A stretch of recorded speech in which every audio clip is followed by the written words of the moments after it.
Tänane palav juulikuu esimene päev oli Tallinna külje alla Peetrisse meelitanud juba hommikul kella 10 hulgaliselt rahvast. See, et mõni autokeskus nii suurejooneliselt avatakse, ei ole sugugi tavapärane.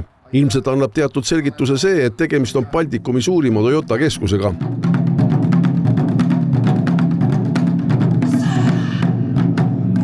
Taiko trummide etteaste ei piirdunud loomulikult selle lühikese sissejuhatusega. Eks pidulikkusele kaasnevad ka pidulikud soovid ja head sõnad. Näiteks hoone värske omanik, ralli maailmameister Ott Tänak kinkis rentnike omanikele kiivri, mis siis neid peaks kaitsma kas või majandusuperpallide eest. Siis nagu ikka pidulik lindilõikamine ja majja, aga enne veel tuppa ei lastud, anti üle esimene uus sõiduki ja see toodi õnnelikule kasutajale otse kõrgustest.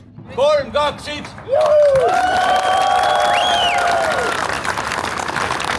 Sellist võtmete üleandmist poleks küll oodanud. Ei oleks ja tõepoolest väga üllatav. Kogu see tseremoonia oli mulle tead üllatuseks. Te ei teadnudki sellest midagi, et auto aimamisi midagi teadsin, aga üldiselt eriti pensionid teadte. Olete pikaajaline Toyota klient? 20 aastat.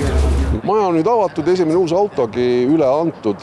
Teeme väikese tuuri siin majas sees ja tegelikult on palju sellist, mille peale ei oskagi tulla, mida sisaldab endast tänapäevane autoteenindus. Et meil uues Tallinna autoesinduses on tegelikult 4 erinevat automüügisalongi. 3 on neist ühendatud ja 3 automüügisalongi on seotud otseselt Toyotaga.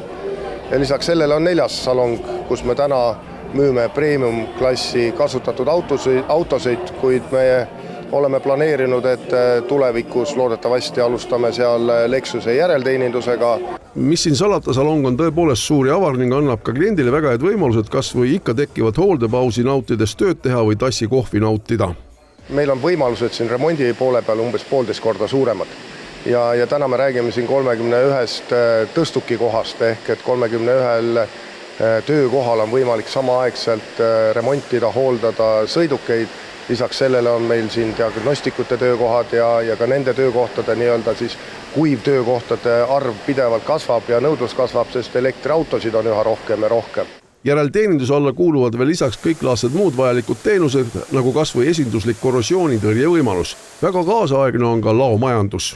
Klassikalised riiuleid kui selliseid, neid siin väga palju ei ole, mõned üksikud ja enamus varuosad on siis sellises robotkappi paigutatud, et protsess näeb välja selline, tehnikul on vaja varuosa, siis meie sisestame arvutisse, arvutist läheb tellimus siia robotkappi ja robotkapp siis toob meile õige riiuli ette, näitab lasertäpiga näiteks, et seda on vaja ja saame ta siit niimoodi kätte, ei pea kusagil riiulite vahel jooksma. Nii et töötellimuse pealt siis lihtsalt kood sisse ja kõik on juba automaatselt, mehaanik ootab siin samas kapi ees ja tuleb tal väga varuosa kätte. Sisuliselt küll, jah. Üks asi veel, mis hoolderuumides silma hakkab, tõukerattad.